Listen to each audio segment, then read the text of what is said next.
Yelith had done this 846 times. She sat in the observation bay of the Velhari survey vessel, long fingers moving over the data console, her 4 eyes scanning the incoming feed with the same flat efficiency she brought to every new species file. The chair beneath her was the same chair.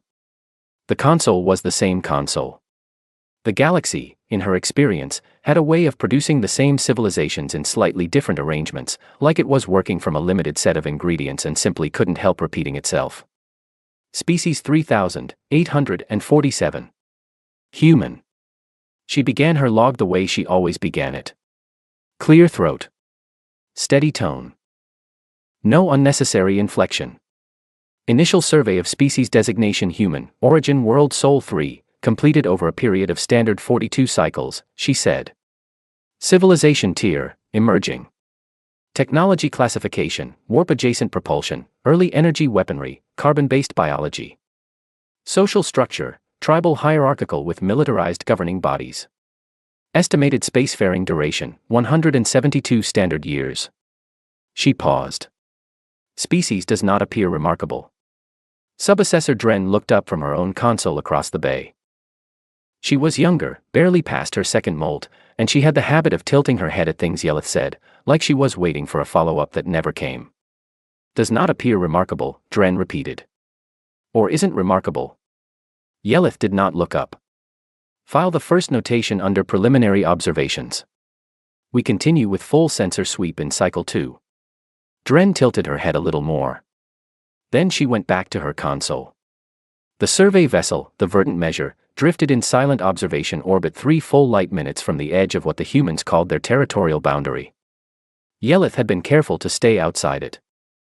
Not out of diplomatic caution, the humans didn't yet know the Velhari existed, and Yelith preferred to keep it that way until she had a complete file, but because proximity contaminated data.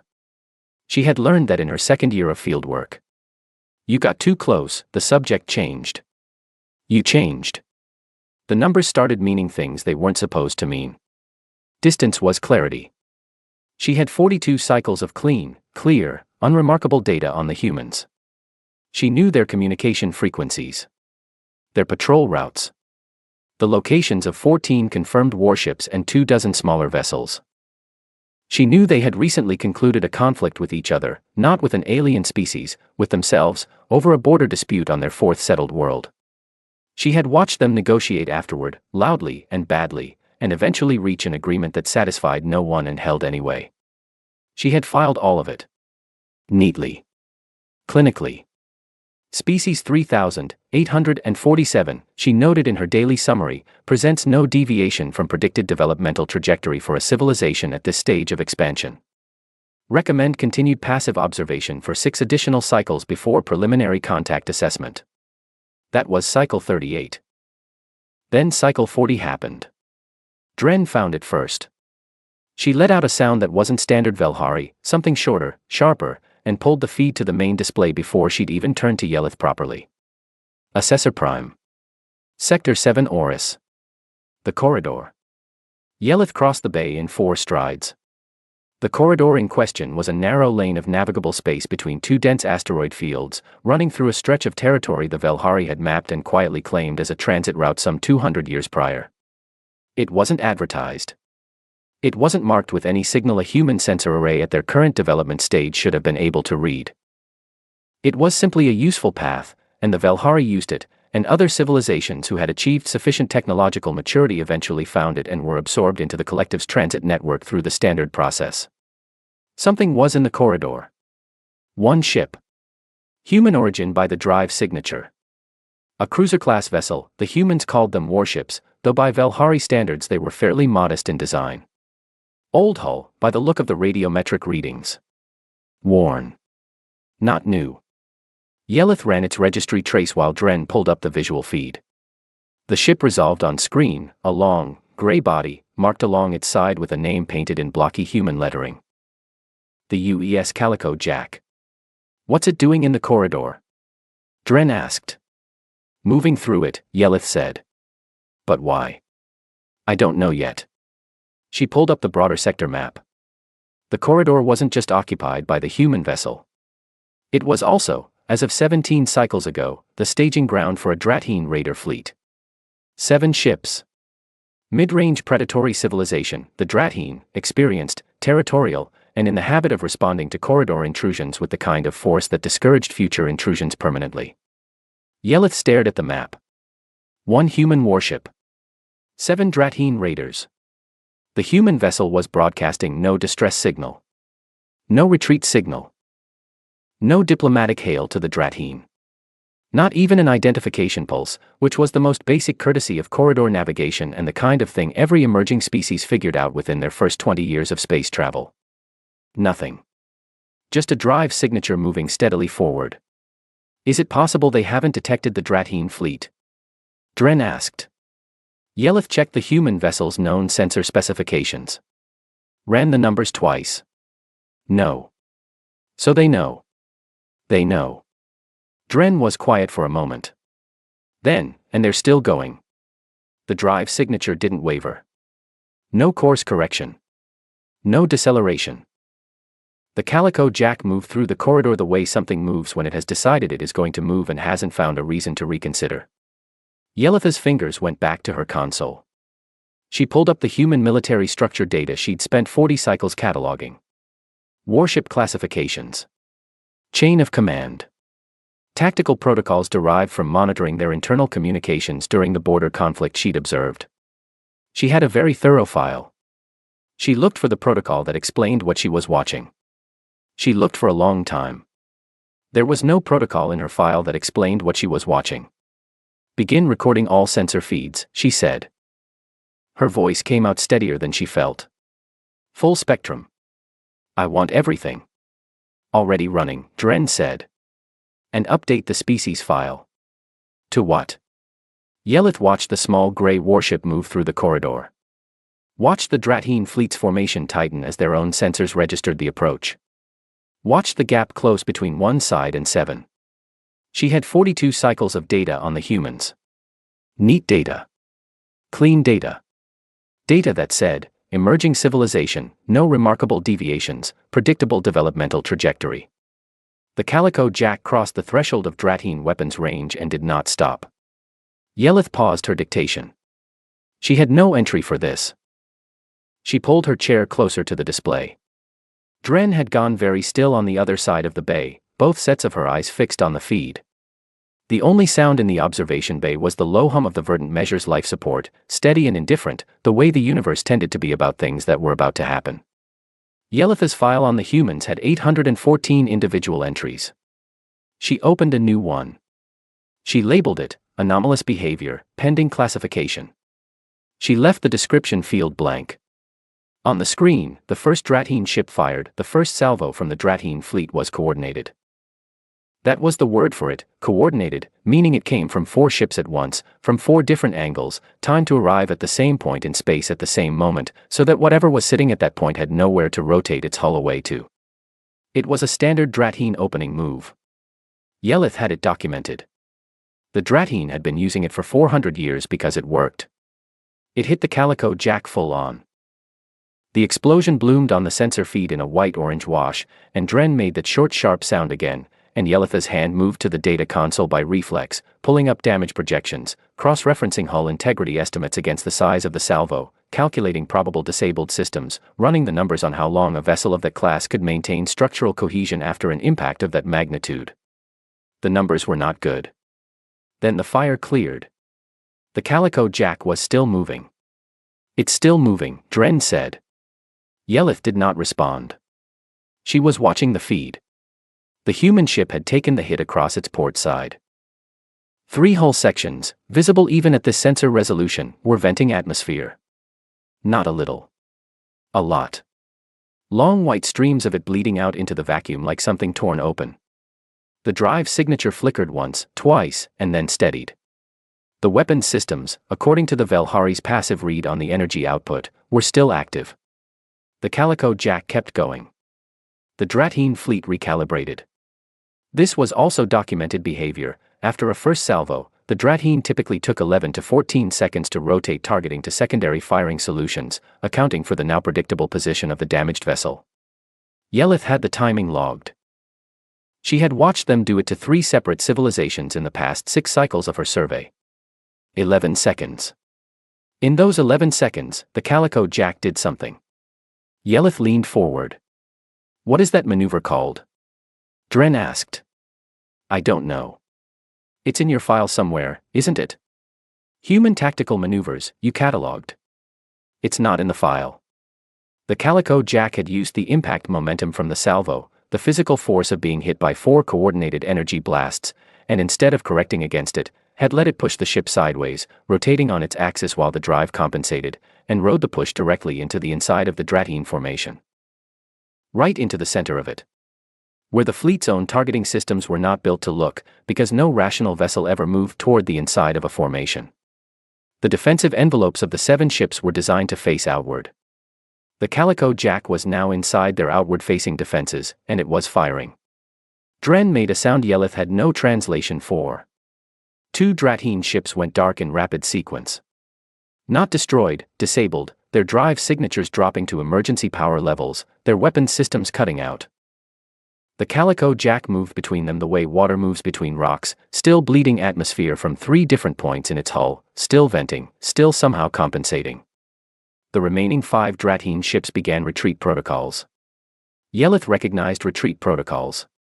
She had documented Dratine retreat behavior extensively. They were not a species that retreated carelessly, it was a tactical decision, made when the calculation shifted past a certain point of risk. The fact that 5 ships with 400 years of combat experience behind them had just made that calculation about 1 damaged, atmosphere-bleeding human cruiser was. She did not finish the sentence in her head. The Calico Jack turned to follow them. Not away. Not back toward human space to make repairs. After the retreating Dratine. Is it? Dren started. Yes. But it's damaged. 3 hull breaches, we can see the atmosphere loss from here, its drive signature is irregular, it should. I know what it should do. Yelitha's voice came out flat. The flatness was something she used when the alternative was worse. She had been an assessor prime for 31 years. In 31 years she had watched 712 first contact scenarios, combat engagements, territorial disputes, and civilization-ending events. She had a framework for all of them. A taxonomy. A set of categories wide enough, she had believed, to hold anything the galaxy could produce. She watched the damaged human warship chase 7 Dratine raiders and tried to locate this in her taxonomy. She could not. The Dratine made the jump to faster transit speed 11 seconds into their retreat. They were gone. The corridor went quiet. The Calico Jack decelerated, finally, and held position, still bleeding atmosphere, drive signature uneven but holding. Dren turned to look at her. What do we classify this under? Yelith looked at her data screen. At the entry she'd opened and left blank. Anomalous behavior, pending classification. Leave it open, she said. For how long? Until I have a category. Dren was quiet for a moment. She looked back at the feed, at the human ship sitting in the corridor, hull breached, and not going anywhere in particular. Then she said, very carefully, the way someone says something they are not sure they are allowed to say, Assessor Prime. I've been running a comparison. Go on. The Dratine fleet. 600 years of organized warfare. Advanced targeting systems. 7 ships against 1. She paused. The Calico Jack is 112 years old by its hull registration. I pulled the human shipyard records from the communication intercepts. It has been repaired 14 times. Its primary weapons array has been replaced twice.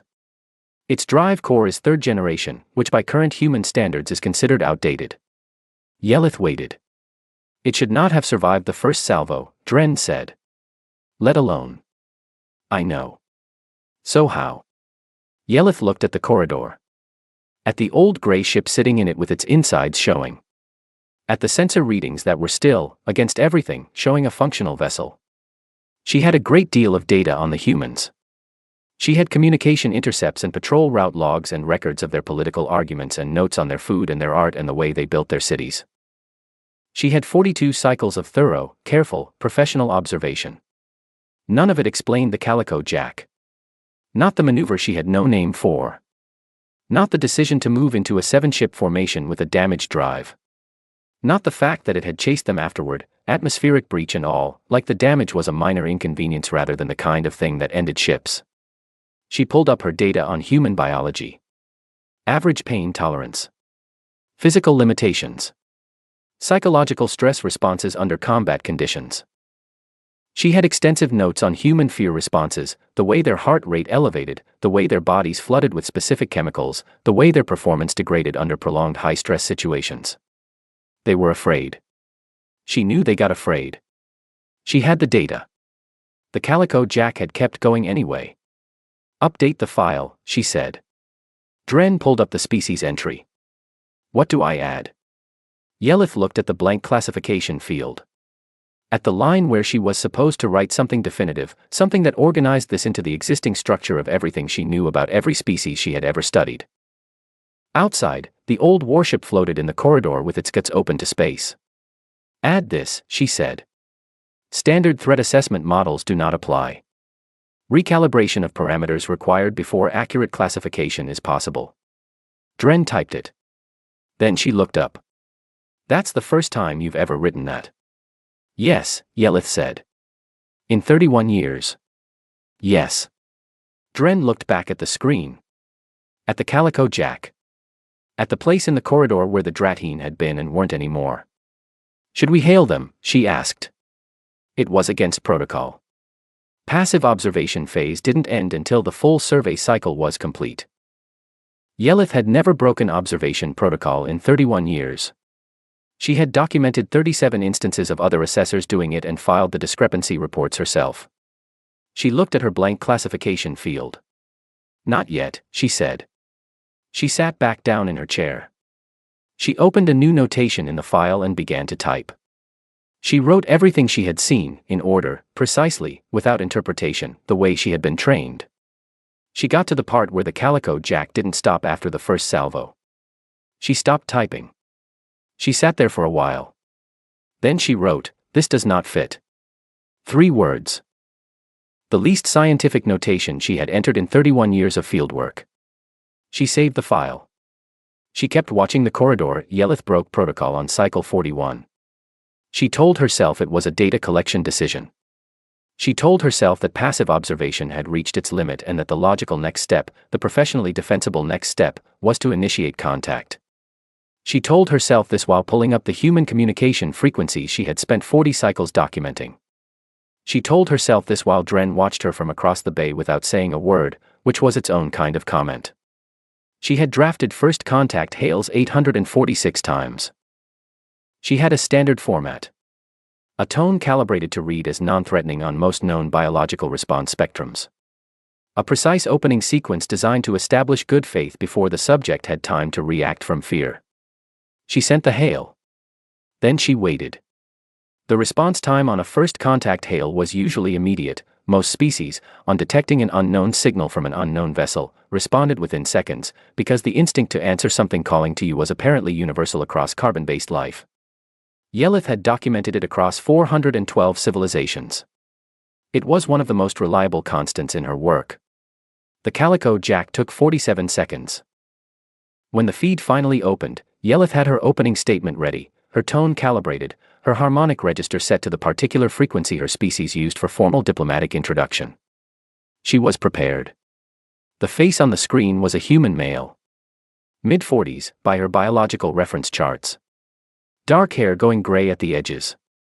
The kind of face that had spent a long time making the same expression and had the lines to prove it. He was, she noticed immediately, in the middle of eating something, a wrapped rectangle of food, held in one hand, and he finished chewing before he spoke. He looked at her for a moment.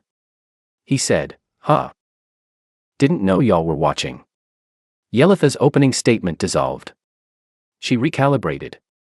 "I am Assessor Prime Yelith of the Velhari Collective. I represent a civilization of..." "Sure," the human said. He set the food wrapper down somewhere out of frame. "Commander Dale Hargrove. Calico Jack." He glanced at something to his right, a control board, she estimated, and then back at her. "You've been out here a while, then." "Survey vessel." She had not told him it was a survey vessel. She had not told him anything yet. "You picked up our ship class from the drive signature?" she asked. From the way you're hanging back, he said. Raiders come in close. Diplomats announce themselves.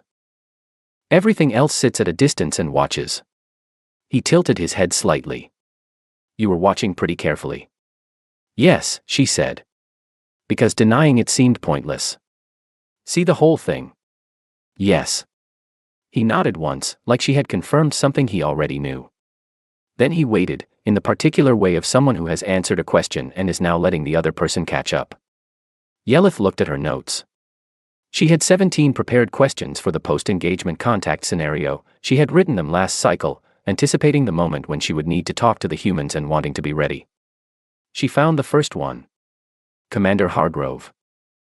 Why did you engage a superior force? They were in our corridor. She waited for more. He didn't add any. You consider this corridor human territory? We use it. We mapped it. We've been running transit through it for 11 years. That's enough. He said it without heat. A simple statement of how things worked in his understanding. The Dratine have a prior claim.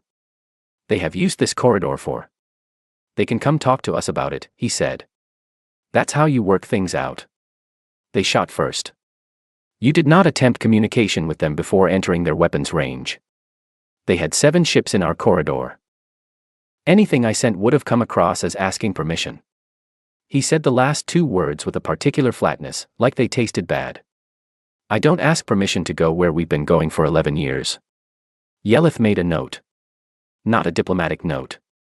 A personal one, in the margin of her file, where she sometimes wrote things she wasn't sure how to classify yet. It said, he is not aggressive.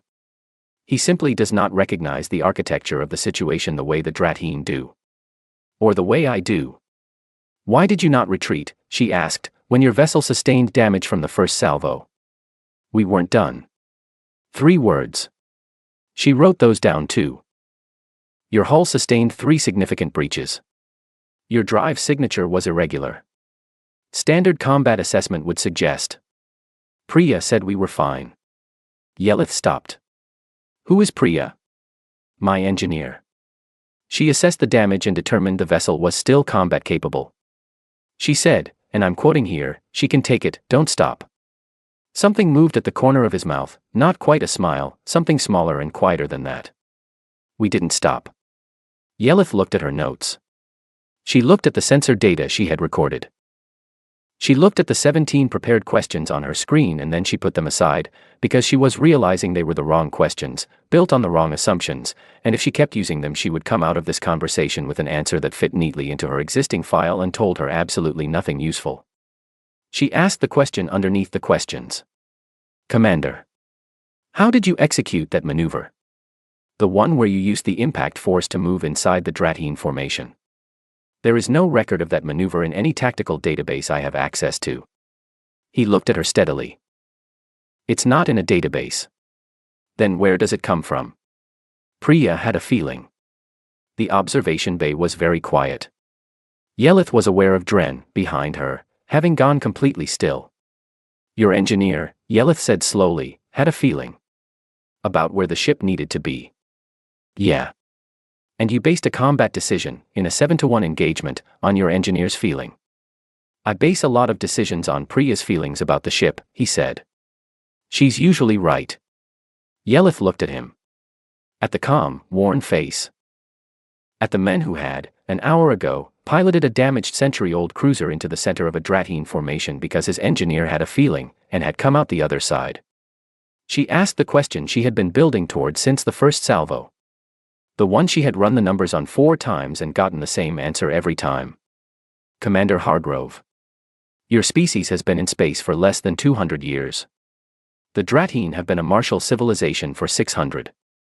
By every metric I have, technology, experience, numbers, tactical development, you should not have survived that engagement.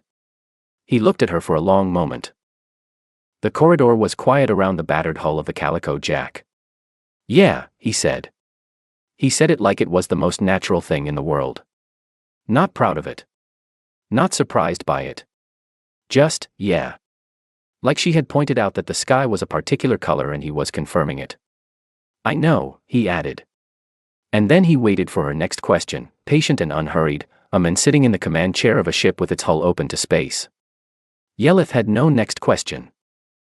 She had a blank page where the next question was supposed to be, and no words to fill it with, and the quiet certainty, settling into her the way cold settles, slowly and everywhere at once, that the category she'd left blank in her file was going to stay blank for a long time. Not because she was failing at her job. Because the category didn't exist yet. "I would like to come aboard," she said. It was not in the protocol. It was not in the plan. She had not cleared it with the collective or run a risk assessment or cross-referenced the request against established procedure. Hargrove looked at her. Then he glanced to his right again, said something to someone off screen she couldn't hear, and looked back. "Yeah, all right," he said. "Watch your head on the way in. We've got a few things hanging loose." The docking process took longer than it should have, because one of the Calico Jack's secondary airlock seals had been damaged in the engagement and the crew had to jury-rig a connector using materials Yelith's sensor suite could not identify at first pass. She stood in the Verdant Measures docking bay and watched the repair happening on the external feed and made a note. The repair was not elegant. The humans used what they had, in the order they had it, and when it held they moved on. It held. Hargrove met her at the airlock. He was taller than the feed had suggested, most of the human commanders she had observed remotely were, and he looked at her with the same unhurried attention he had shown on the comm screen, like she was a piece of equipment he was assessing for function before he decided what to do with her. "Long hallways," he said. "Low ceilings for you, I'd guess. I'll go first." She followed him into the ship. The first thing she noticed was the smell. Every civilization's ships had a smell, a combination of fuel and recycled air and the particular biology of whoever lived inside it. The Velhari Collective's vessels smelled like cold mineral. The Dratine ships she had observed from external sensors radiated heat signatures consistent with a sulfur-rich atmosphere. The Calico Jack smelled like metal and something burnt and something else underneath that she could not immediately classify but which registered, on some level she didn't have a scientific name for, as inhabited. This ship had people in it. Lots of them. For a long time. The corridors were narrow and the lights in 2 out of every 5 panels were either damaged or running on reduced power. Cables ran along the walls in places where the conduit housing had been removed and not yet replaced. Hargrove moved through all of it like a man walking through his own kitchen, automatic, comfortable, not thinking about where his feet were. He took her to engineering first. The engineering bay was loud. There were 3 humans in it working on various systems simultaneously, and the sound of them, tools, voices, the deep irregular thrum of a drive core that was clearly not running at full capacity, filled the space completely. Yelith had to process it in layers. Lieutenant Priya Okafor was on her back under a conduit housing in the far corner of the bay. Yelith could see her legs.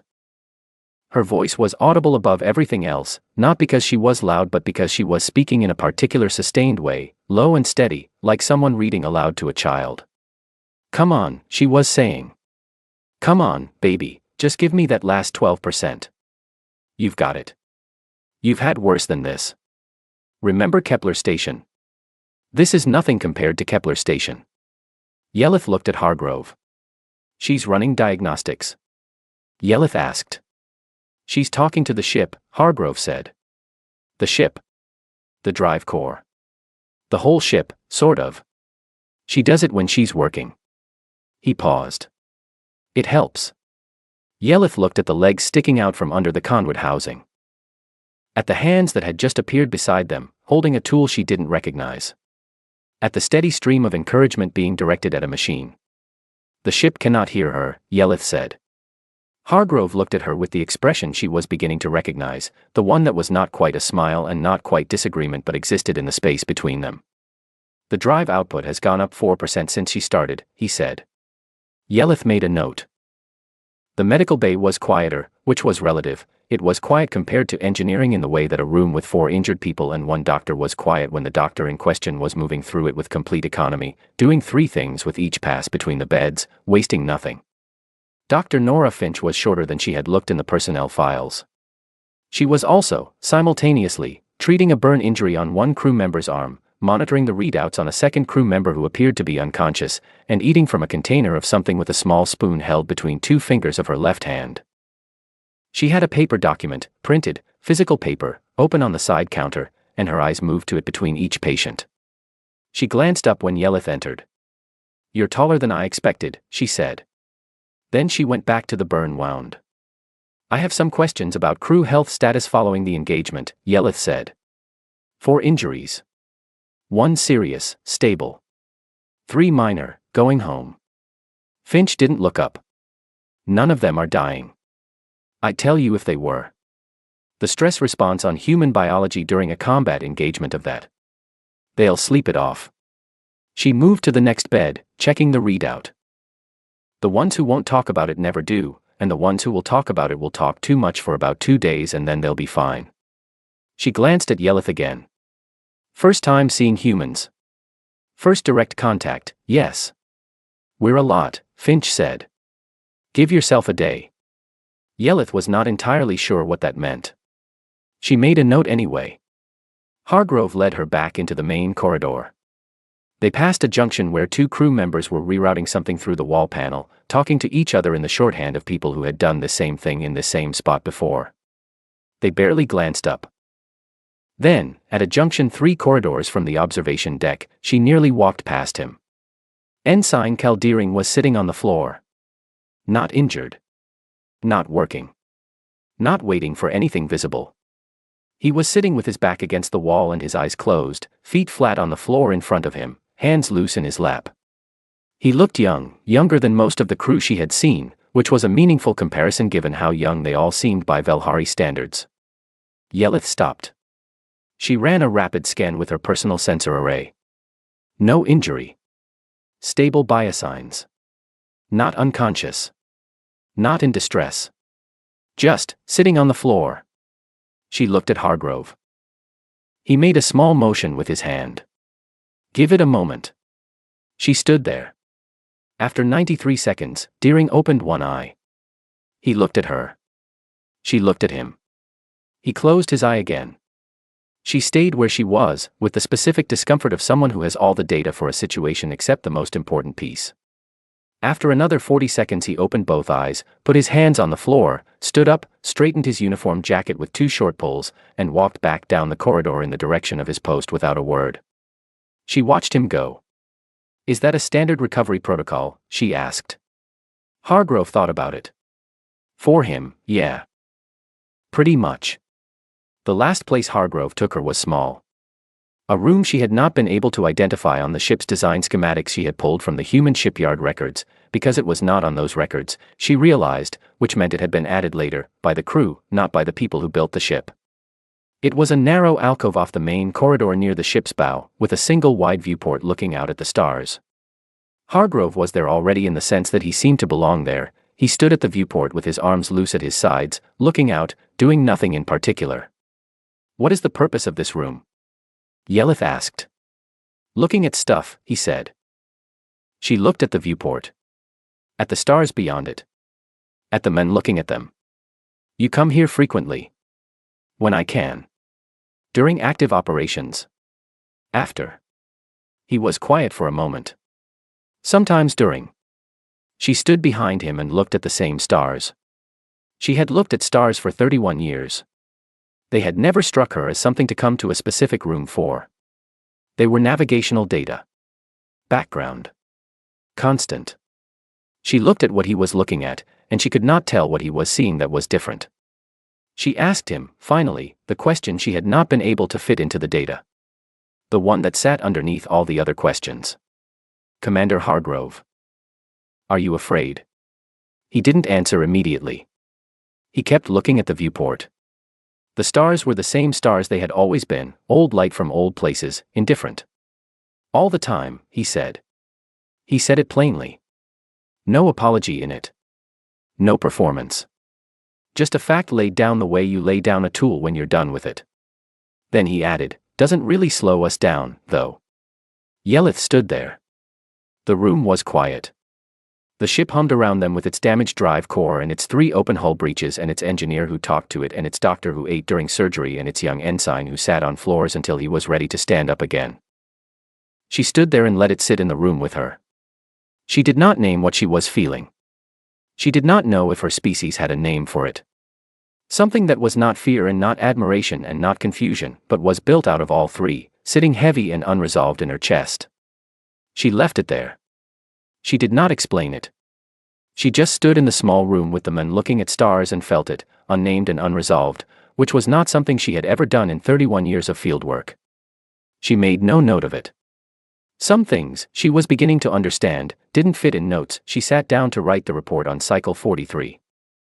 She had given herself 2 full cycles after leaving the Calico Jack. Time to review her notes. Time to organize the sensor data.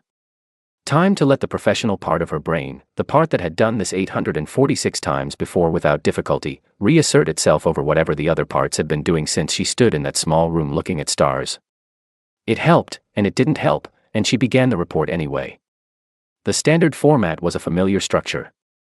She had written it so many times that the opening was almost automatic: species designation, origin world, civilization tier, technology classification, recommended diplomatic posture.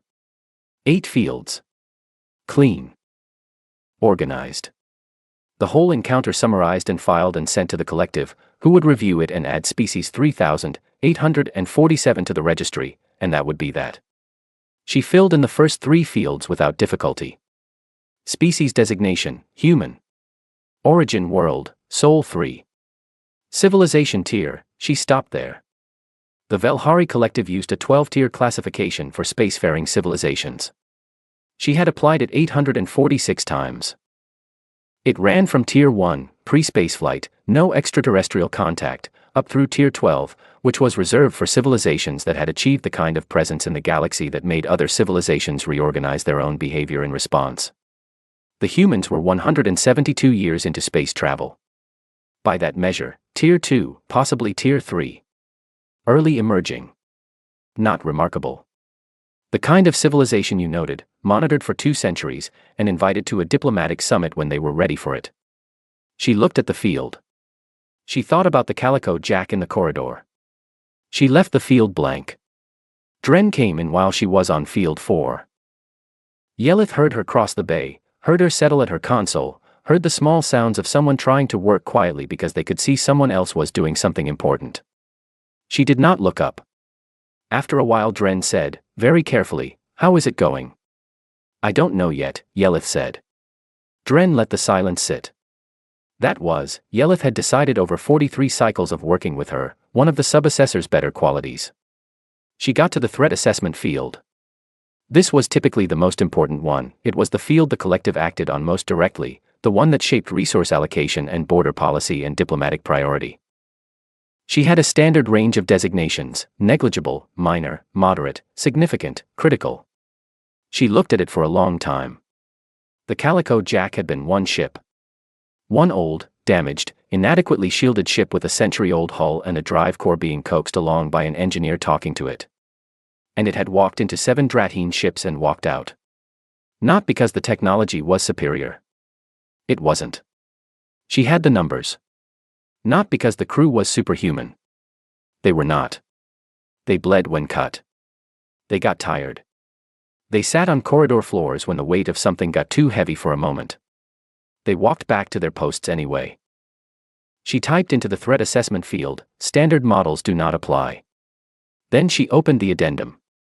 She had never written an addendum to a species file before. The addendum section existed in the standard form as a kind of option for exceptional circumstances, used occasionally by other assessors whose reports she had reviewed over the years, mostly for highly unusual technological discoveries or significant deviations from expected developmental paths. She had never needed it. She had a taxonomy wide enough, she had believed, to hold anything without needing extra room. She pulled up the addendum and she wrote, in the plain reporting language she had used for 31 years, what she had seen. She wrote about the first salvo. About the drive signature that didn't stop. About the maneuver with no name, built from an engineer's feeling. She wrote about the hull breaches and the continued forward motion and the 500-year-old Dratine combat logic meeting a century-old human warship and coming off worse. She wrote about Priya Okafor talking to the drive core, and the 4% output increase, which she had verified from her own sensors and still could not explain. She wrote about Nora Finch eating something with a small spoon while treating 4 patients without losing track of any of them, and the particular efficiency of a person who had done hard things so many times that her hands knew the way without being told. She wrote about Caldeering sitting on the floor. She wrote it factually, clinically, in the standard language. And in the standard language it sounded like a record of small things, ordinary things, the kind of details that would normally be filtered out of a species report as noise. Individual behavior. Not statistically significant. Not the kind of thing that shaped a civilization assessment. She left all of it in. Then she wrote, the Dratine have 600 years of organized warfare. The humans have fewer than 200 years of space travel and, by their own historical record, approximately 4,000 years of fighting each other. This is not a paradox. This is the explanation. She looked at that line for a while. She kept it. She wrote, they are not fearless. They have confirmed fear responses at normal biological levels. They are, by their own direct report, afraid regularly and persistently. They are practiced at operating inside that fear the way other civilizations are practiced at operating inside gravity. It is the constant condition, the thing they have spent so long learning to move within that they no longer stop to account for it. She wrote, there is a word in human language, used often enough to appear in their communication intercepts at high frequency, that does not translate directly into Velhari. The closest approximation is something between persistence and the refusal to be finished. Their language says it in one syllable. She wrote, I did not have a taxonomic category for this before this survey. She wrote, I recommend we build one.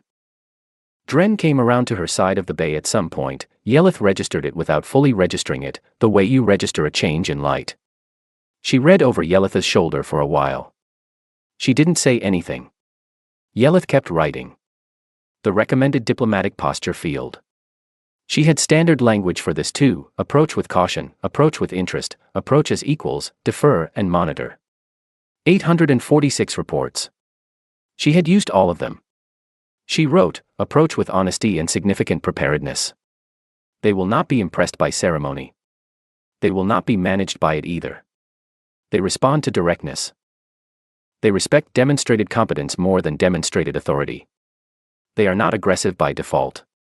They are territorial in the specific way of something that has learned, over a very long time, that the territory it defends is finite and therefore worth defending. She looked at that last sentence. She kept it. She got to the final field. The one that in every previous report she had filled in without pausing, a simple summary sentence, 2 lines at most, wrapping up the classification and providing the collective with a clean, complete, organized picture. She looked at it. She thought about the small room at the front of the ship. About the viewport. About a man looking at stars for no documented reason, doing nothing in particular, in the middle of commanding a damaged warship after a combat engagement. All the time, he had said. Doesn't really slow us down, though. She wrote, species designation human. Classification status, open. The taxonomy has not yet developed adequate categories for this civilization. The file will remain active pending further observation and the development of appropriate classification tools. She stared at it.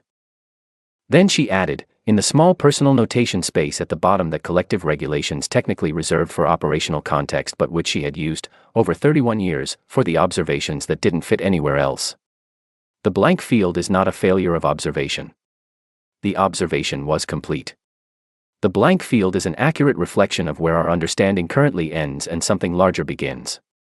Dren was standing beside her. She read the last line. She was quiet for a moment. What will you call the new category? She asked. When you build it. Yelith looked at the viewport on the far wall of the observation bay. At the stars beyond it. Old light, same as it always was. I don't know yet, she said. Something without a direct translation. She filed the report. She left the category blank. For the first time in 31 years of fieldwork, she did not think that was a failure. She thought it was, possibly, the most honest thing she had ever sent to the collective. And she thought, sitting in the quiet of the observation bay with the stars outside and the empty field on her screen, that the humans would probably have a word for that too. One syllable. The kind that didn't need explaining.